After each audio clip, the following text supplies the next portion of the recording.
Last episode के and पे हमने देखा था जू फैन ब्लडी बेबी बनाने की कोशिश कर रहा होता है और वो उस क्रिस्टल के ऊपर अपना ब्लड डाल रहा होता है, जिसकी वजह से वो बहुत ज्यादा फेंट हो जाता है क्योंकि उसका ब्लड बहुत ज्यादा बह चुका है। जू फैन कहता है अगर मैं इसको कंटिन्यू रखता हूँ तो मैं मर जाऊंगा, लेकिन अगर मैं इसको छोड़ देता हूँ तो मैं कभी भी ब्लडी बेबी नहीं बना पाऊंगा। वो कहता है क्या मुझे यहीं पर हार मान लेनी चाहिए, क्योंकि अगर मेरी सोल यहाँ से गायब हो जाएगी, अगर मैं मर जाऊंगा तो फिर मैं इस ब्लडी बेबी का क्या करूंगा। साथ ही वो अपनी बैक फ्लैश मेमोरीज में चला जाता है जहाँ पर 7 एम्परर्स उसे कह रही होती है मैजिक एम्परर यूजी फैन अपनी इस बात को छोड़ दो, वो बुक ऑफ एस पर हमारे हवाले कर दो। और साथ ही जू चैन की भी उसे याद आती है जिसने उसे हंजर मारा था, जिसकी वजह से वो यहाँ पर है। जू फैन कहता है ये सारे लोग चाहते हैं कि मैं मर जाऊं, लेकिन मैं अभी तक जिंदा हूँ और मुझे मरना नहीं है, मुझे और भी ज्यादा स्ट्रॉन्ग बनना है। जू फैन अपनी और भी ज्यादा पावर्स को रिलीज करता है क्योंकि वो सारी बातें सोचकर गुस्सा हो जाता है और कहता है इन सबको मार डालूंगा, मैं मैजिक एम्परर हूँ, मैं डीमन एम्परर हूँ। उन सभी लोगों ने मुझसे जो कुछ भी छीना है मैं वो सब कुछ वापस लूंगा, मुझे अपनी सारी पावर्स को वापस हासिल करना है। तो गुस्से के साथ जब अपनी पावर्स को रिलीज कर रहा होता है तो उसका वो रेलिक स्टोन एक्टिवेट हो जाता है। जू फैन उस पत्थर को अपने हाथ में उठाता है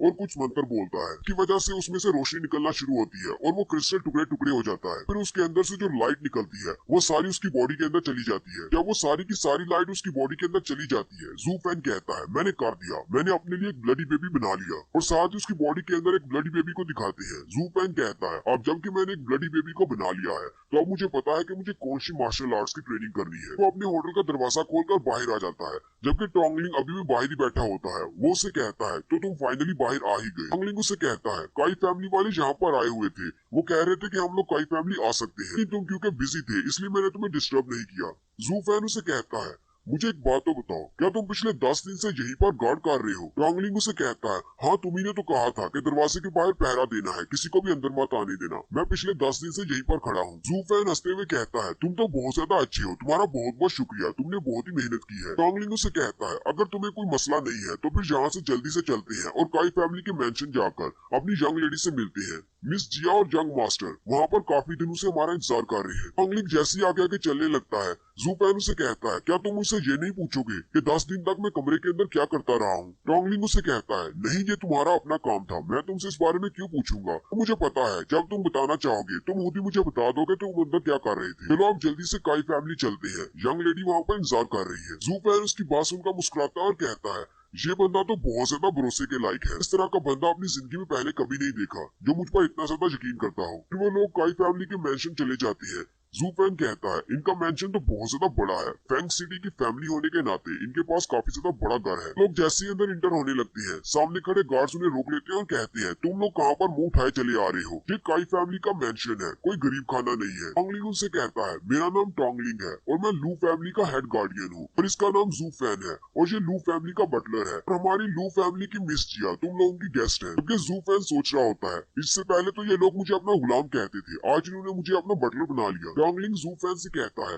8 दिन पहले मिस जिया ने इन लोगों को बताया था कि तुम उनके सर्वेंट नहीं बल्कि उनके बटलर हो, तुम्हें तो इस बात के लिए खुश होना चाहिए, तुम्हारी तरक्की हो गई है। जबकि जू फैन उसकी बात सुनकर खुश होने की बजाय सोच रहा होता है मैं एक डीमन एम्परर हूँ, लोगों ने मुझे यहाँ पर बटलर बना रखा है। साथ ही वो कहता है लेकिन काई फैमिली के ये गार्ड्स ये तो बहुत ज्यादा बुरे हैं, मुझे नहीं लगता कि ये हमें अंदर जाने देंगे। वो दोनों गार्ड्स हंसना शुरू कर देते हैं और उनसे कहते हैं तो यहाँ पर लू फैमिली से 2 और नमूने चले आए हैं, 2 नमूने पहले से यहाँ पर मौजूद है, चलो ठीक है तुम लोग भी अंदर चले जाओ। टोंगलिंग उनकी बात सुनकर गुस्सा आ जाता है और कहता है तुम्हारी हिम्मत कैसे हुई मेरी लू फैमिली के बारे में ऐसी बात करने की। जू फैन उसे खींचता हुआ अंदर ले जाता है। टोंगलिंग उसे कहता है तुम मुझे खींच क्यों रहे हो, मैं उनको अच्छा सबक सिखा सकता था। जू फैन सोच रहा होता है नौकरों के एटीट्यूड को देखकर लगता है कि उनका मालिक कैसा होगा। जू फैन कहता है अगर उन्होंने हमारे साथ इस तरह बिहेव किया है तो यंग लेडी मिस जिया के साथ भी ऐसे ही कर रहे होंगे। मुझे नहीं लगता कि काई फैमिली अब लू फैमिली के लिए सेफ है। टोंगलिंग और जू फैन सामने एक टूटे हुए घर की तरफ जाते हैं। वो कहते हैं ऐसा कैसे हो सकता है, ये लोग तो बहुत ज्यादा बुरे हैं, लू फैमिली के यंग मास्टर को इन्होंने यहाँ पर रखा हुआ है, हम लोग यहाँ पर इनके गेस्ट बनकर आए हैं और उन्हें हमारे यंग मास्टर को देखो कितने बुरे घर में रखा है। जू फैन कहता है इन्होंने तो हमारे यंग मास्टर को जिस कंडीशन में रखा हुआ है ये तो इंसानियत के भी खिलाफ है, इन्हें तो बिल्कुल गुलामों की तरह इन्हें यहाँ पर रखा हुआ है, जबकि ये लोग नॉर्मल फैमिली से हैं। लोग जैसे ही उस टूटे फूटे हट के अंदर जाते हैं तो यंग मास्टर वहाँ पर मुंह लटकाए बैठा होता है। टोंगलिंग जल्दी से अंदर जाता है और कहता है यंग मास्टर जुनहाई आप यहाँ पर क्या कर रहे हैं, क्या आप ठीक है। वो भी उसे देखकर बहुत ज्यादा खुश हो जाता है। जुनहाई भागता हुआ आता है और टोंगलिंग के साथ लिपट जाता है और रोना शुरू कर देता है। टोंगलिंग उसे कहता है, प्लीज मुझे माफ कर दे, मुझे यहाँ पर आने में देर हो गई। जूफैन उसे कहता है, बच्चे तुम्हारी बहन कहाँ पर है? जुनहाई उसे कहता है, मेरी बहन काई फैमिली के यंग मास्टर को देखने के लिए गई है। काई फैमिली के लीडर ने कहा है कि यंग मास्टर के पास जाओ और उसे जाकर कहो कि तुम ये शादी नहीं करना चाहती। जूफैन गुस्सा हो जाता है और कहता है, इनका एटीट्यूड तो बहुत ज्यादा बुरा है, ये तो अपनी बेइज्जती करवाने के बराबर है। इस जिया खुद जाकर यंग मास्टर से कहे कि वो ये शादी नहीं करना चाहती। जूफैन जल्दी से जुनहाई का हाथ पकड़ता है और कहता है, चलो मुझे जल्दी से अपनी बहन के पास लेकर चलो। जूफैन बहुत ज्यादा गुस्से में होता है और कहता है, इन लोगों की हिम्मत कैसे हुई मेरी लू फैमिली के साथ पंगा लेने की। नेक्स्ट सीन काई फैमिली के गार्डन का दिखाया जाता है, जहाँ पर यंग मास्टर एक लड़की के साथ खेल रहा होता है कि मिस जिया भी वहाँ पर आ जाती है। मिस जिया उसे कहती है, जाओ टिंग, मुझे तुमसे बात करनी है। वो उसे कहता है, मिस जिया, मैंने तुमसे पहले ही कह दिया था कि हमारा तुमसे कोई ताल्लुक नहीं, तो तुम मेरी फियांसे भी नहीं हो, तुम्हें इस बात की समझ क्यों नहीं आती? अब चुपचाप यहाँ से वापस क्यों नहीं चली जाती? अब मैं सिर्फ इस लड़की से प्यार करता हूँ, इसका नाम मिस जून है। मिस जून भी उसे कहती है, क्या तुम्हें समझ नहीं आ रही? उसने तुम्हें साफ साफ कह दिया है कि वो तुम्हें पसंद नहीं करता, बल्कि वो मुझसे प्यार करता है। अब तुम यहाँ से दफा क्यों नहीं हो जाती? साथ ही वो दोनों हंसना शुरू कर देते हैं। मिस जिया उसे कहती है, लेकिन तुम ऐसा कैसे कर सकती हो? तुम इस शादी को कैंसिल कैसे कर सकती हो? क्या तुम्हें याद नहीं हम दोनों की ब्यूटीफुल मेमोरीज, जो हम दोनों ने वक्त साथ गुजारा है, हम दोनों फैमिलीज कितनी अच्छे से रहती थी। जाओटिंग उसे कहता है,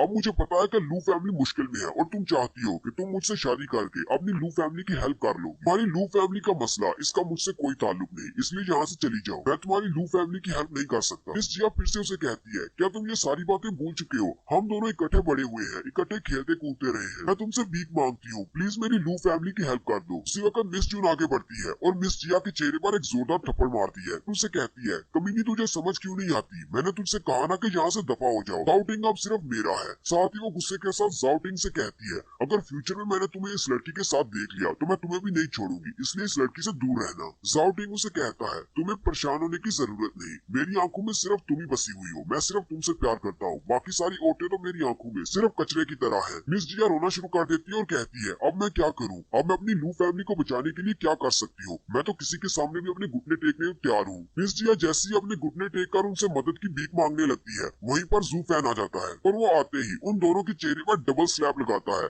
यानी कि जाओटिंग और मिस जून दोनों के चेहरे पर एक एक थप्पड़ लगाता है। वो दोनों ही अपने चेहरे पे हाथ रखकर खड़े हो जाते हैं और कहते हैं, अब तू कौन आ गया? जाओ फैन उनसे कहता है, कमीनो तुम्हारी हिम्मत कैसे हुई मेरी लू फैमिली की मिस जिया पर अटैक करने की? जाओटिंग सोच रहा होता है, इस लड़के की एज तो मेरे जितनी होगी, लेकिन इसकी स्पीड बहुत ज्यादा है। मैं और मिस जून हम दोनों भी काफी ज्यादा स्ट्रॉन्ग हैं, लेकिन ये तो हमसे भी ज्यादा स्ट्रॉन्ग है। हम लोग नोबल्स हैं और फिर भी इसने हमारे चेहरे पर आकर थप्पड़ मार दिया। क्योंकि जू फैन यानी कि डीमन एम्परर खुद भी ये सोच रहा होता है, आखिर मैं यहाँ पर कर क्या रहा हूँ? मैं इस लड़की के लिए ये सब कुछ क्यों कर रहा हूँ? हालांकि मैंने अपनी पास्ट लाइफ में बहुत सारे लोगों को मारा है, लेकिन कभी मुझे ऐसा कभी महसूस नहीं हुआ।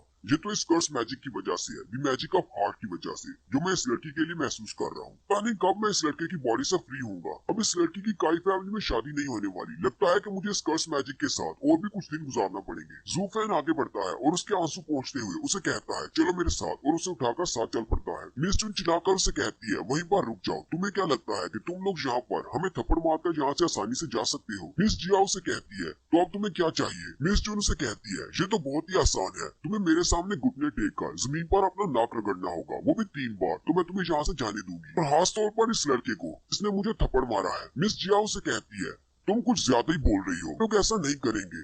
जाओटिंग भी उसे कहता है, तुम्हें ऐसा करना पड़ेगा, तुम अपनी फैमिली का नाम क्यों खराब कर रही हो? जल्दी से ऐसा कर दो, वरना तुम यहाँ से नहीं जा पाओगी। और साथ ही वो उसे धमकी देते हुए कहता है, तुम्हें ये बात नहीं भूलनी चाहिए, तुम यहाँ पर अकेली नहीं हो, तुम्हारा छोटा भाई भी तुम्हारे साथ है, तुम्हारी वजह से वो भी मारा जाएगा। ये बात सुनकर मिस जिया बहुत ज्यादा घबरा जाती है। टोंगलिंग उसे कहता है, तुम लोग बहुत ज्यादा बुरे हो, हम लोग ऐसा नहीं करेंगे। जबकि मिस जिया अपने छोटे भाई को गले से लगाते हुए कहती है, मैं अपने भाई के लिए कुछ भी करूंगी। ये सुन के वो दोनों बहुत ज्यादा खुश हो जाती है, लेकिन जू फैन गुस्सा हो जाता है और बड़ी स्पीड के साथ उन पर अटैक करने के लिए आगे बढ़ता है। जू फैन उन दोनों के चेहरे पर अपना हाथ रखते हुए उन दोनों के सर को नीचे जमीन में दबा देता है और कहता है, अब तुम दोनों अपने घुटनों पर हो और नाक रगड़ो। इस बात से मिस जून बहुत ज्यादा गुस्सा होती है। वो दोनों उसके सामने घुटने टेक कर बैठी होती है, जबकि जू फैन उन दोनों के सामने खड़ा होता है। मिस जून उसे कहती है, अब अगर तुम सब लोग मिलकर मेरे सामने घुटने टेक कर माफी भी मांगोगे, मैं तुम सब लोगों को यहाँ से नहीं जाने दूंगी। जू फैन को उसकी बात सुनकर फिर से गुस्सा आता है और वो किक मारते हुए जाओ टिंग को पीछे की तरफ फेंकता है, जो कि मिस जून के साथ टकराता है। क्योंकि लू फैमिली के तीनों लोग ये देखकर बहुत ज्यादा हैरान परेशान होते हैं कि ये कर क्या रहा है। जू फैन उनसे कहता है, तुम लोगों को क्या लगता है कि मैं तुम्हारे सामने घुटने टेकूंगा? तुम लोग इस लायक नहीं हो। उसी वक्त गाय फैमिली के लीडर बाहर निकल आते हैं और कहते हैं, मेरी फैमिली के साथ किसने पंगा लेने की कोशिश की है? कौन है वो? मिस जिया, टोंगलिंग और यूनहाई